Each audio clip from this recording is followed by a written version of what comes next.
ഉത്തരേന്ത്യയിലെ കൊയ്ത്തൊഴിഞ്ഞ പടങ്ങളിൽ എങ്ങും എപ്പോൾ പിരമിഡുകൾ കാണാം. സമൃദ്ധമായ കാർഷിക സംസ്കാരത്തിന്റെ പ്രതീകങ്ങളാണ് ഈ പിരമിഡുകൾ.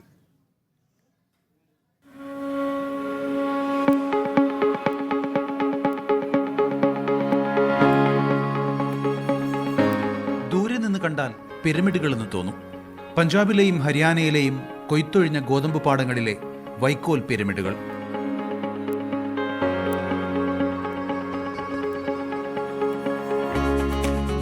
ഇതാണ് കൂപ്പ്. നമ്മുടെ നാട്ടിലെ വൈക്കോൽ കൂനയിൽ നിന്ന് വ്യത്യസ്തമാണ്. വൈക്കോൽ യന്ത്രം ഉപയോഗിച്ച് ചെറുതാക്കി ഇതിന് നടുക്ക് നിക്ഷേപിക്കും. 4 പശുക്കൾക്ക് ഒരു വർഷം വിശപ്പടക്കാനുള്ള വകയുണ്ട് ഇതിൽ. एक रोज में 6 बंदा इसको तैयार करेगा. इसको टाइम लगता बनाने में. इसको चाहे 2 साल खड़ा के रखिए, खराब नहीं होगा. 6 में ही होता है. कोई बड़ा बनाता है तो 10 एकड़ में ही होता है. कोई छोटा बनाता है 2 एकड़ में होता है. 10 മീറ്റർ ഉയരമുള്ള ഈ വൈക്കോൽ കൂനയിൽ കയറിപ്പറ്റാൻ തന്നെ കുറച്ച് പാടാണ്. പക്ഷേ വെറും 3 ദിവസം കൊണ്ടാണ് ഇത്രയും വലിയ വൈക്കോൽ കൂന ഈ ആളുകൾ ഉണ്ടാക്കിയെടുക്കുന്നത്. 8-9 आदमी होते हैं हम लोग.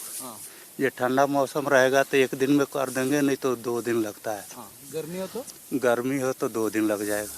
6 ഏക്കർ സ്ഥലത്തെ വൈക്കോല് കൊണ്ട് ഒരു കൂപ്പുണ്ടാക്കാം. 10 ഏക്കറിലെ വൈക്കോല് കൊണ്ട് വലുതുണ്ടാക്കുന്നവരുമുണ്ട്. സ്വന്തം ആവശ്യത്തിന് ഉപയോഗിച്ച് ബാക്കി വരുന്നത് വിൽക്കുകയാണ് പതിവ്. മറ്റ് സംസ്ഥാനങ്ങളിലേക്ക് വരെ ഇവിടെ നിന്ന് വൈക്കോൽ കയറ്റിപ്പോകുന്നു. കൃഷി എന്നാൽ കരുതിവെപ്പ് കൂടിയാണെന്ന സന്ദേശമാണ് ഈ വൈക്കോൽ കൂനുകൾ നൽകുന്നത്. പഞ്ചാബിലെ ലുധിയാനയിൽ നിന്ന് സനോജ് കുമാർ ബേപ്പൂരിനൊപ്പം മുഹമ്മദ് നൌഫൽ, മീഡിയ 1. എണ്ണിപ്പറയും ഓരോ വോട്ടും. June 4 media 1-നൊപ്പം.